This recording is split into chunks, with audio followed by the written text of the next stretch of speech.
जय माँ आदिशक्ति। दोस्तों, आइए आज दुर्गा सप्तशती पाठ का दूसरा अध्याय शुरू करते हैं। सबसे पहले विनियोग और ध्यान से शुरुआत करेंगे। ओम मध्यम चरित्र के विष्णु, ऋषि, महालक्ष्मी, देवता, उष्णिक छंद, शाकंभरी, शक्ति, दुर्गा बीज, वायु तत्व और यजुर्वेद स्वरूप हैं। श्री महालक्ष्मी की प्रसन्नता के लिए मध्यम चरित्र के पाठ में इसका विनियोग है। मैं कमल के आसन पर बैठी हुई प्रसन्न मुख वाली महिषासुरमर्दिनी भगवती महालक्ष्मी का भजन करता हूँ, जो अपने हाथों में अक्षमाला, फरसा, गदा, बाण, वज्र, पद्य, धनुष, कुंडिका, दंड, शक्ति, खड्ग, ढाल, शंख, घंटा, मधुपात्र, शूल, पाश और चक्र धारण करती हैं। ऋषि कहते हैं, पूर्व काल में देवताओं और असुरों में पूरे 100 वर्षों तक घोर संग्राम हुआ था। उसमें असुरों का स्वामी महिषासुर था और देवताओं के नायक इंद्र थे। उस युद्ध में देवताओं की सेना महाबली असुरों से परास्त हो गई।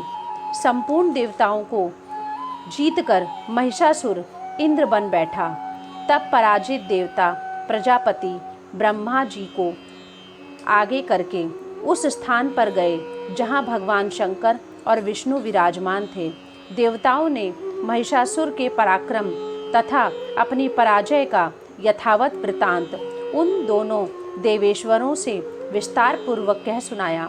वे बोले, भगवान महिषासुर सूर्य, इंद्र, अग्नि, वायु, चंद्रमा, यम, वरुण तथा अन्य देवताओं के भी अधिकार छीनकर स्वयं ही सबका अधिष्ठाता बन बैठा है। उस दुरात्मा महिष ने समस्त देवताओं को स्वर्ग से निकाल दिया है। अब वे मनुष्यों की भांति पृथ्वी पर विचरते हैं। दैत्यों की यह सारी करतूत हमने आप लोगों से कह सुनाई। अब हम आपकी ही शरण में आए हैं। इसके वध का कोई उपाय सोचिए। इस प्रकार देवताओं के वचन सुनकर भगवान विष्णु और शिव ने दैत्यों पर बड़ा क्रोध किया। उनकी भौहें तन गईं और मुंह टेढ़ा हो गया। जब अत्यंत कोप में भरे हुए चक्रपाणी श्री विष्णु के मुख से एक महान तेज प्रकट हुआ, इसी प्रकार ब्रह्मा, शंकर तथा इंद्र आदि अन्यान्य देवताओं के शरीर से भी बड़ा भारी तेज निकला। वह सब मिलकर एक हो गया। महान तेज का वह पुंज ज्वालमान पर्वत सा जान पड़ा। देवताओं ने कहा, वहाँ उसकी ज्वालाएं संपूर्ण दिशाओं में व्याप्त हो रही थीं। संपूर्ण देवताओं के शरीर से प्रकट हुए उस तेज की कहीं तुलना नहीं थी। एकत्रित होने पर वह एक नारी के रूप में परिणत हो गया और अपने प्रकाश से तीनों लोकों में व्याप्त जान पड़ा। भगवान शंकर का जो तेज था, उससे उस देवी का मुख प्रकट हुआ। यमराज के तेज से उसके सिर के बाल निकल आए। श्री विष्णु भगवान के तेज से उसकी भुजाएं उत्पन्न हुई। चंद्रमा के तेज से दोनों स्तनों का और इंद्र के तेज से मध्य भाग कटी प्रदेश का प्रादुर्भाव हुआ। वरुण के तेज से जंघा और पिंडली तथा पृथ्वी के तेज से नितंब भाग प्रकट हुआ। ब्रह्मा के तेज से दोनों चरण और सूर्य के तेज से उसकी अंगुलियां हुईं। वसुओं के तेज से हाथों की उंगलियां और कुबेर के तेज से नासिका प्रकट हुई। उस देवी के दांत प्रजापति के तेज से और तीनों नेत्र अग्नि के तेज से प्रकट हुए। उसकी भौहें संध्या के और कान वायु के तेज से प्रकट हुए। इसी प्रकार अन्यान्य देवताओं के तेज से भी उस कल्याणमयी देवी का प्रादुर्भाव हुआ। तदनंतर समस्त देवताओं के तेजपुंज से प्रकट हुई देवी को देखकर महिषासुर के सताए हुए देवता बहुत प्रसन्न हुए। पिनाकधारी भगवान शंकर ने अपने शूल से एक शूल निकालकर उन्हें दिया। फिर भगवान विष्णु ने भी अपने चक्र से चक्र उत्पन्न करके भगवती को अर्पण किया। वरुण ने भी शंख भेंट किया। अग्नि ने उन्हें शक्ति दी। और वायु ने धनुष तथा बाण से भरे हुए 2 तरकश प्रदान किए। सहस्र नेत्रों वाले देवराज इंद्र ने अपने वज्र उत्पन्न करके दिया और ऐरावत हाथी से उतार कर 1 घंटा भी प्रदान किया।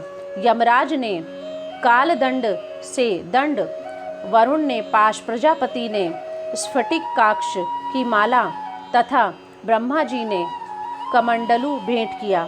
सूर्य ने देवी के समस्त रोम कूपों में अपनी किरणों का तेज भर दिया। काल ने उन्हें चमकती हुई ढाल और तलवार दी। क्षीर समुद्र ने उज्जवल हार तथा कभी जीर्ण न होने वाले 2 दिव्य वस्त्र भेंट दिए। साथ ही उन्होंने दिव्य चूड़ामणि, 2 कुंडल, कड़े, उज्जवल अर्धचंद्र, सब बाहुओं के लिए केयूर, दोनों चरणों के लिए निर्मल नुपुर, गले की सुंदर हंसली और अंगुलियों में पहनने के लिए रत्नों की बनी अंगूठियां भी दी। विश्वकर्मा ने उन्हें अत्यंत निर्मल फरसा भेंट दिया। साथ ही अनेक प्रकार के वस्त्र और अभेद्य कवच दिए।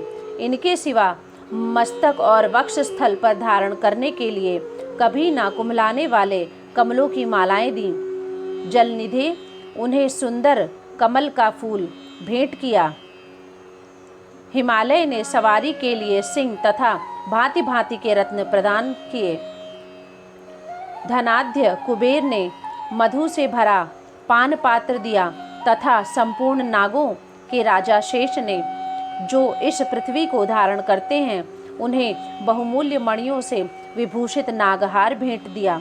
इसी प्रकार अन्य देवताओं ने भी आभूषण तथा अस्त्र शस्त्र देकर देवी का सम्मान किया। तत्पश्चात उन्होंने बारंबार अट्टहास पूर्वक उच्च स्वर से गर्जना की। उनके भयंकर नाद से संपूर्ण आकाश गूंज उठा। देवी का वह अत्यंत उच्च स्वर से किया हुआ सिंहनाद कहीं समा न सका। आकाश उसके सामने लघु प्रतीत होने लगा। उससे बड़े जोर की प्रतिध्वनि हुई, जिससे संपूर्ण विश्व में हलचल मच गई और समुद्र कांप उठे, पृथ्वी डोलने लगी और समस्त पर्वत हिलने लगे। उस समय देवताओं ने अत्यंत प्रसन्नता के साथ सिंहवाहिनी भवानी से कहा, हे देवी, तुम्हारी जय हो। साथ ही महर्षियों ने भक्तिभाव से विनम्र होकर उनका स्तवन किया। संपूर्ण त्रिलोकी को शोभग्रस्त देखकर दैत्यगण अपनी समस्त सेना को कवच आदि से सुसज्जित कर हाथों में हथियार ले सहसा उठ कर खड़े हो गए। उस समय महिषासुर ने बड़े क्रोध में आकर कहा, आह, यह क्या हो रहा है। फिर वह संपूर्ण असुरों से घिरकर उस सिंहनाद की ओर लक्ष्य करके दौड़ा और आगे पहुंचकर उसने देवी को देखा, जो अपनी प्रभा से तीनों लोकों को प्रकाशित कर रही थी। उनके चरणों के भार से पृथ्वी दबी जा रही थी। माथे के मुकुट से आकाश में रेखा सी खींच रही थी तथा वे अपने धनुष की टंकार से सातों पातालों को शुद्ध किए देती थीं। देवी ने हजारों भुजाओं से संपूर्ण दिशाओं को आच्छादित किया था।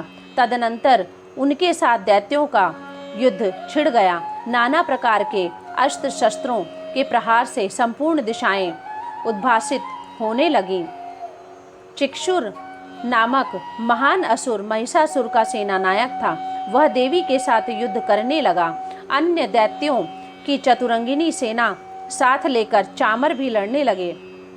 1000 रथियों के साथ आकर उदग्र नामक महादैत्य ने लोहा लिया। 1 करोड़ रथियों को साथ लेकर महाहनु नामक दैत्य युद्ध करने लगे, जिसके रोएं तलवार के समान तीखे थे। वह असिलोमा नामक महादैत्य 5 करोड़ रथी सैनिकों सहित युद्ध में आ डटा।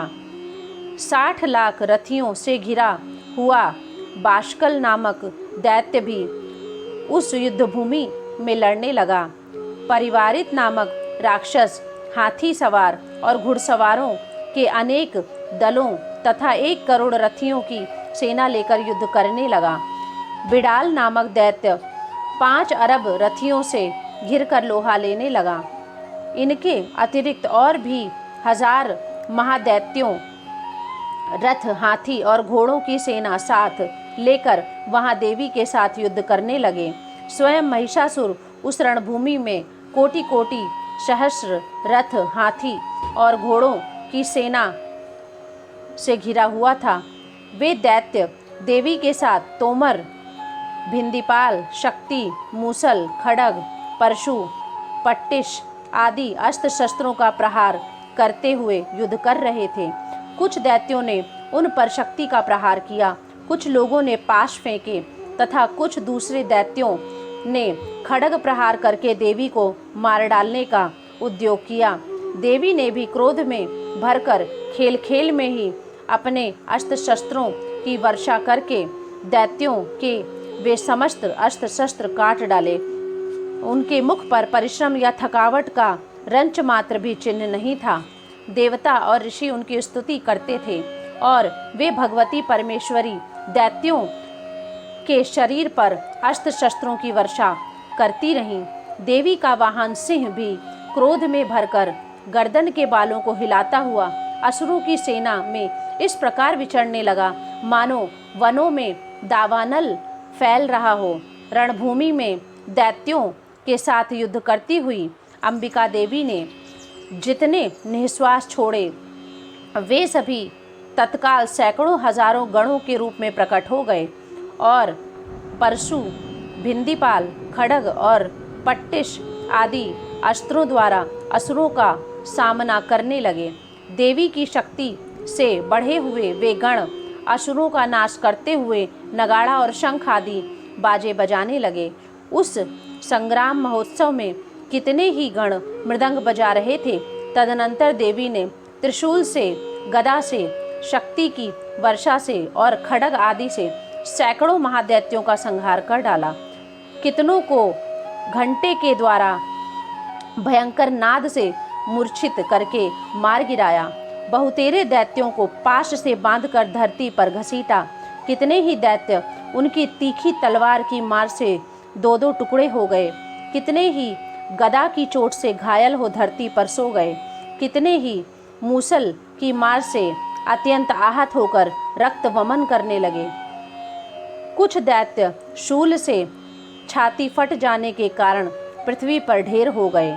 उस रणांगत में बाण समूहों की वृष्टि से कितने ही असुरों की कमर टूट गई। बाज की तरह झपटने वाले देव पीड़क दैत्यगण अपने प्राणों से हाथ धोने लगे। किन्हीं की बाहें छिन्न भिन्न हो गईं, कितनों की गर्दन कट गई। कितने ही दैत्यों के मस्तक कट कट कर गिरने लगे। कुछ लोगों के शरीर मध्य भाग में ही विदीर्ण हो गए। कितने ही महादैत्य जांघें कट जाने से पृथ्वी पर गिर पड़े। कितनों को ही देवी ने एक बाह, एक पैर और एक नेत्र वाला करके 2 टुकड़ों में चीर डाला। कितने ही दैत्य मस्तक कट जाने पर भी गिरकर फिर उठ जाते और केवल धड़के ही रूप में अच्छे अच्छे हथियार हाथ में ले देवी के साथ युद्ध करने लगते। दूसरे कबंध युद्ध के बाजों की लय पर नाचते थे। कितने ही बिना सिर के धड़ हाथों में खड्ग, शक्ति और रिष्टि लिए दौड़ते थे तथा दूसरे दूसरे महादैत्य ठहरो ठहरो यह कहते हुए देवी को युद्ध के लिए ललकारते थे। जहाँ यह घोर संग्राम हुआ था वहाँ की धरती देवी के गिराए हुए रथ, हाथी, घोड़े और असुरों की लाशों से ऐसी पट गई थी कि वहाँ चलना फिरना असंभव हो गया था। दैत्यों की सेना में हाथी, घोड़े और असुरों के शरीरों से इतनी अधिक मात्रा में रक्तपात हुआ था कि थोड़ी ही देर में वहाँ खून की बड़ी से बड़ी नदियाँ बहने लगीं। जगदम्बा असुरों की विशाल सेना को क्षण भर में नष्ट कर देती थी। ठीक उसी तरह जैसे तृण और काठ के भारी ढेर को आग कुछ ही क्षणों में भस्म कर देती है, और वह भी गर्दन के बालों को हिला हिलाकर जोर जोर से गर्जना करता हुआ दैत्यों के शरीरों से मानो उनके प्राण चुन लेता था। वहाँ देवी के गणों ने भी उन महादैत्यों के साथ ऐसा ही युद्ध किया, जिससे आकाश में खड़े हुए देवतागण उन पर बहुत संतुष्ट हुए और फूल बरसाने लगे। इस प्रकार श्री मार्कंडेय पुराण में सावर्णिक मनवंतर की कथा के अंतर्गत देवी महात्म्य में महिषासुर की सेना का वध नामक दूसरा अध्याय पूरा हुआ। जय मां आदिशक्ति।